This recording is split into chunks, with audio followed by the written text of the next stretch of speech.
আসসালামু আলাইকুম সম্মানিত ভিউয়ার্স। তো আজকে আপনাদেরকে একটি গুরুত্বপূর্ণ একটি বিষয় যে একটি কামিজ সেলাই করার পরে আমাদের যে কাস্টমারের যে কমপ্লেইনটা দিয়ে থাকে যে একটি কামিজে কেন সুন্দর শেপ আসে না। তো সুন্দর শেপ না আসার যে কারণগুলি আছে এই বিষয়টি নিয়ে কিন্তু এই ভিডিওটি তৈরি করা।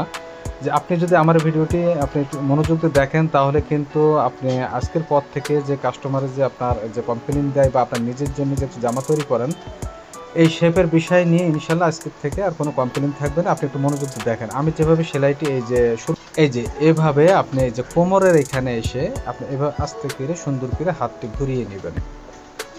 নেওয়ার পরে আমরা শেপের যে ব্যালেন্সটি এইভাবে ঠিক রাখবো এবং পাশাপাশি অবশ্য বডি ও কোমরের শেপের জায়গায় আমরা ডাবল সেলাই দিয়ে নিব।